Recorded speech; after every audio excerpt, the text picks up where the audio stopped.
अम्बेडकर जी की जयंती के अवसर पर इस प्रसाल में उपस्थित हमारे विद्यालय के प्रधानाध्यापक महोदय, विद्वान गुरुजनों एवं प्रशिक्षु गुरुजन और इस देश के भविष्य मेरे प्यारे बच्चों, सबसे पहले आपको अम्बेडकर जयंती की ढेर सारी बधाई। यह जयंती बहुत ज़्यादा प्रचलित नहीं है, इसलिए आप लोगों को ज़्यादा जानकारी नहीं होगी। बहुत अधिक बिंदुओं पर संजीत सर ने प्रकाश डाला, कुछ और शेष बिंदु जिससे आपके समझ में आ जाए जयंती क्यों मनाई जाती है, और धीरे धीरे आज उनकी जयंती का तरह से राजनीतिकरण हो रहा है। थोड़ा सा प्रकाश डालें, जंग कैसे वहाँ हुआ, कब हुआ, इसके बाद आप लोगों ने सुना ही होगा।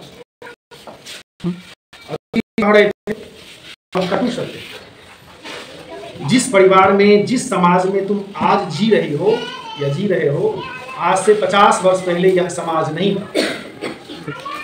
मैं जब बचपन में था, मुझे याद है, मैंने भी वो दिन देखा था और हमको लगता था कि पता नहीं क्यों, फिर मन माना था नहीं सही का। हमारे गांव में कुछ चमार जाति के लोग रहते और उनका पेशा था उस समय, जब कोई मवेशी वगैरह मर जाता था तो उसको उठाकर ले जाते थे, उसका चमड़ा छील कर बेचारा बाजार में बेचते थे। वो उनके जीविकोपार्जन का साधन था। तो आम बच्चों के बीच एक भ्रम सा फैला दिया कि सब गाय का चमड़ा छीलता है, गाय का मांस होता है। जब कभी स्कूल पहुंचे पढ़ने के लिए, मात्र लगभग 90 के दशक की बात है, उसको कलम भोंके डंडा मार के भगा स्कूल से, चमार पड़ेगा स्कूल में, सब गाय छीलता है, उठाता है। तो मैंने वो चीज़ें देखी। उसके पहले क्या रहा होगा ये तो पता नहीं। ये उस समय के समाज का दोष था, बहुत बड़ा दोष था।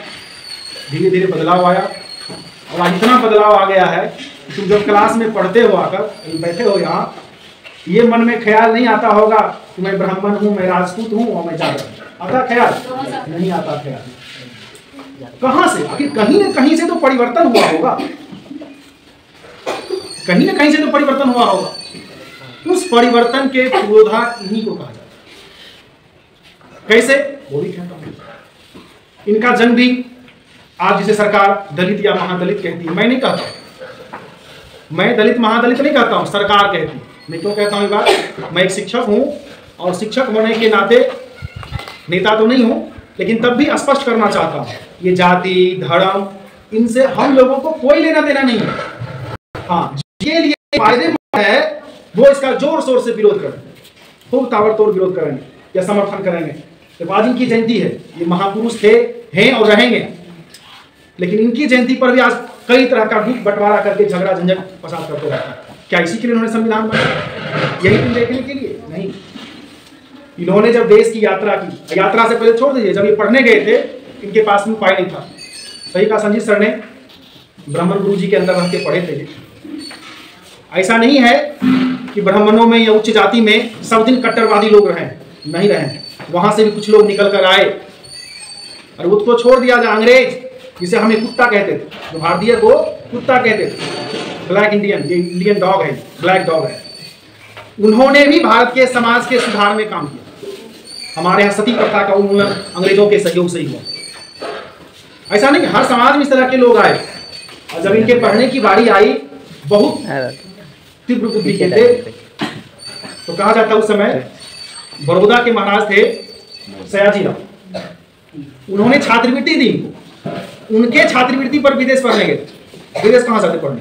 उनको पैसा कहाँ था विदेश दर्शन का? यद्यपि ये बहुत गरीब परिवार से नहीं थे। इनके पिताजी उस जमाने में सूबेदार थे, और सूबेदार किसको कहते हैं आज नहीं समझ में आएगा। उस समय का जो चौकीदार होता था वो लाल टोपी पहनता था। लाल टोपी वाला जब गांव में घुस जाता था तो गांव का पुरुष गांव छोड़ के भाग जाता था उसके डर से। अपराध क्या किया ऐसे मतलब नहीं है, पुलिस गांव में आ गई तो गांव का पुरुष भाग जाता। इतना डर था पुलिस का उस जमाने में। इनके पिताजी सूबेदार, गरीब परिवार से नहीं थे, जाति भले इनकी निम्न थी, गरीब परिवार से नहीं थे, लेकिन इतना भी संसाधन नहीं था कि विदेश पढ़ने जा सकते। सयाजी महाराज के सहयोग से विदेश गए पढ़ने। जब वहां से पढ़ के आए, उनके साथ एक शर्त था, छात्रवृत्ति तभी मिलेगी जब वापस लौटोगे हमारे यहाँ तुम्हें नौकरी करनी। कहा जाता है कि उस पीरियड में जिस समय ये पढ़ाई कर रहे थे, इनके इतना डिग्री भारत में किसी के पास नहीं। 13 प्रख्यात विश्वविद्यालय की डिग्री इनके पास। बहुत बड़े लॉयर, उसमें तो सबसे बड़ी पढ़ाई लॉयर की होती थी, वकालत। जितने भी स्वतंत्रता सेनानी के बारे में पढ़ोगे तो पता चलेगा सब लॉयर करते थे। उसमें जीविकोपार्जन का साधन वही था, वकालत। बहुत बड़े लॉयर थे और बाद में जब सरकार बनी तो पहले ये कानून मंत्री भी रहे हमारे, राजनीतिक, और उससे ही बड़ा जिस देश को सबसे ज्यादा जरूरत थी उस समय अर्थशास्त्री भी थे। मैंने गुणों का एक भंडार सा था। और जब नौकरी करने आए सियाजी राव के पास, वह शर्त है नौकरी करनी होगी, तो इनको उस शहर में रहने के लिए घर नहीं मिला, कोई किराया देने के लिए तैयार नहीं हुआ। तो पढ़ लिया क्या होगा, बढ़ने से क्या होगा, जाति बदल जाएगा, तुम्हारा नहीं देंगे रहने, तो लौट कर इनको फिर मुंबई जाना पड़ा रहने के लिए।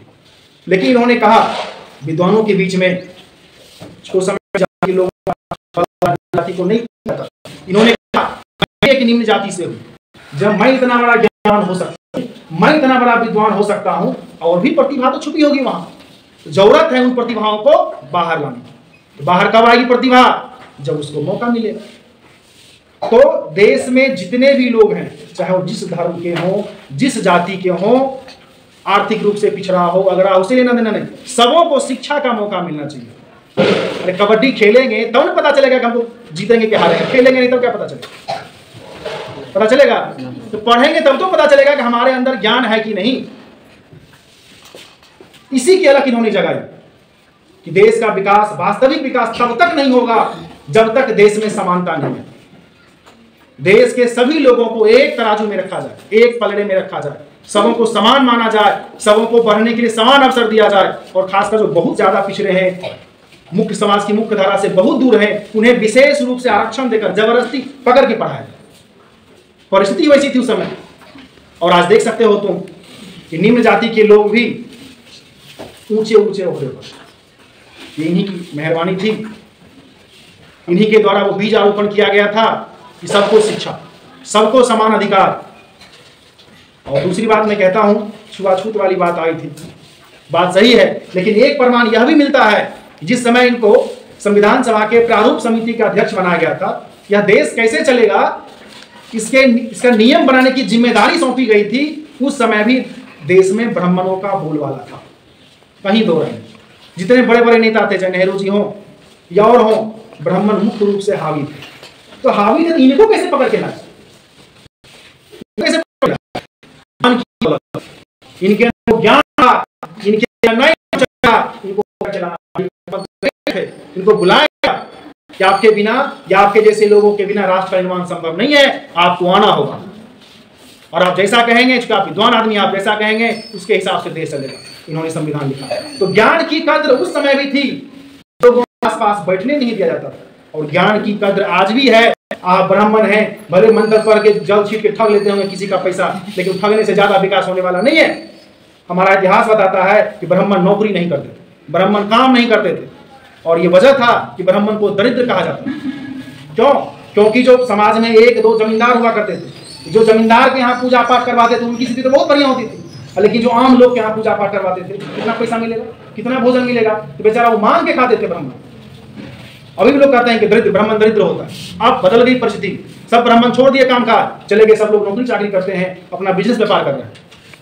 तो परिस्थितियां उस समय उसी थी, छोड़कर भागे। उस समय भी अम्बेडकर जी को खोजा गया। और आज भी अगर आपके पास ज्ञान है तो ब्राह्मण आपके पैर में लटकेंगे, नहीं ज्ञान है तो ब्राह्मण है तब भी लोग लात मार के भागा। अब आज उस जमाने में हम लोग जी रहे हैं जहां केवल और केवल ज्ञान की पूछ है। मैं शिक्षक बना हूं जाति विशेष पर नहीं, संजीव सर शिक्षक बने, जाति पूछ को उनको नहीं बनाया गया, ज्ञान पूछ कर बनाया गया। आपके अंदर ज्ञान है तो आइए, स्वागत है, ज्ञान नहीं है तो बाहर से बाहर। तो जितना जिस परिस्थिति में ये जिए, बहुत गरीबी में तो हम लोग जिए हैं, तुम लोगों ने गरीबी नहीं देखी। कितना दिन भूखे रहते हो साल में, रहते भी हो के भूखे तो भगवान के भरोसे, एग्जाम मिलेगा बढ़िया बढ़िया सेब संतरा।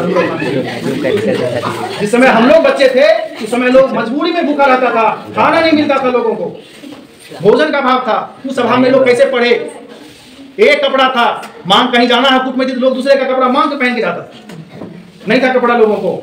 इस परिस्थिति में लोगों ने पढ़ा। आज तो तुम्हारे पास सब सुविधा है, कम से कम पेट भर भोजन तो मिल रहा है सबको, तन ढकने के लिए कपड़ा तो है, अब तो पढ़ो। जब पढ़ोगे तुम, तुम्हारा ज्ञान आ जाएगा कि कौन आके तुमको पढ़ने से। हम जब छात्र जीवन में थे तो हमको उसे भेंट होता, वो सांसद नहीं रहे बेचारे, सुना होगा, बहुत प्रकांड विद्वान थे, वो कहा करते थे, हमको रे सब्जी कहा करते थे, तो कहते थे, सुने एक बार टाउन हॉल में इसी तरह की चर्चा हो रही, उन्होंने कहा कि जातिवाद क्या है, आज के युग में जातिवाद क्या है। उन्होंने कहा कि कभी कभार हमारे यहाँ जब उस तरह के लोगों का आना होता है तो लोग दरवाजे पर उसको भगा देते हैं, क्योंकि वो महिला कुचैला कपड़ा पहने रहता है, महिला कुचैला शरीर है, तो लोग को लगता है कहीं सांसद महोदय के पास पहुंच गया, उनको बीमारी फैल गई, पहले मर जाए, तो गेटे पर भगा, जाओ कौन काम है, कर कागज पत्र, जाओ हो जाएगा तुम्हारा काम, भागो।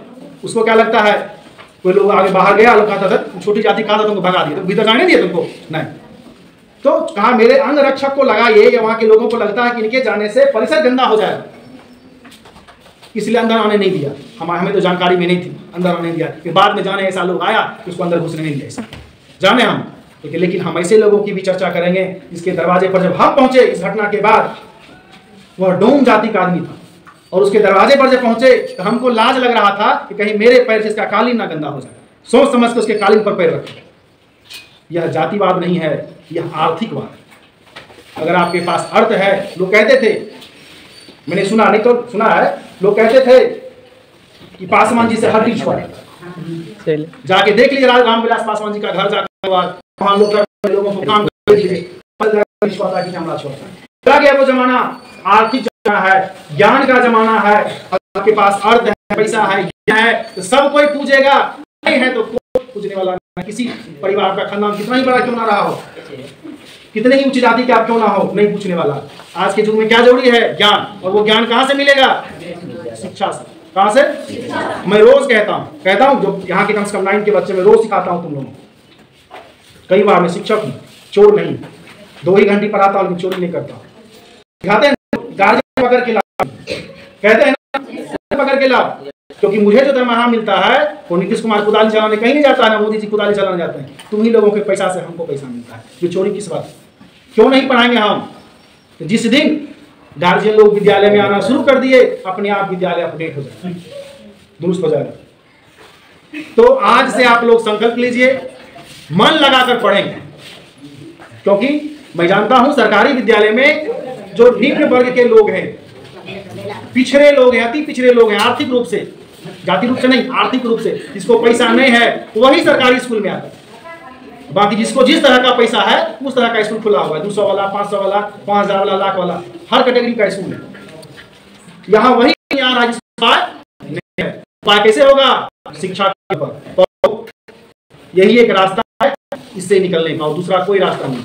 यही मंत्र ये भी देकर गए थे, और इनके मंत्र से पूरा समाज जागा, चाहे किसी कोई भी तबका, उच्च तबका और निम्न तबका हो, सबको ज्ञान मिला, सब जागा कि नहीं, देश का अगर प्रॉपर डेवलपमेंट चाहते हैं, आप सही सुधार चाहते हैं, तो सबको समानता के साथ रखना होगा, सबको शिक्षा का अधिकार देना होगा, क्योंकि जब शिक्षित होगा तभी लोग आगे बढ़ेगा, तभी से ज्ञान की प्राप्ति होगी। इन्होंने कहा था कि अपने बच्चे को 1 रोटी कम खिलाओ, लेकिन शिक्षा जरूर। कहने का क्या है, खाने पर हम कटौती कर सकते हैं, फैशन पर कटौती कर सकते हैं, लेकिन शिक्षा में कभी कटौती नहीं करो, क्योंकि यही शिक्षा आगे चलकर जो है उसे ज्ञानवान और धनवान बनाएगा। इन्हीं शब्दों के साथ, समय का भी बहुत अभाव है, अपनी बातों को समाप्त करता हूँ। हमारे कुछ प्रशिक्षु विद्वान भी यहाँ हैं, वो भी अपनी बातों को रखेंगे। इसके बाद अगर कुछ बच्चे अपनी बात रखना चाहते हो तो उन्हें भी मौका दिया जाए। धन्यवाद।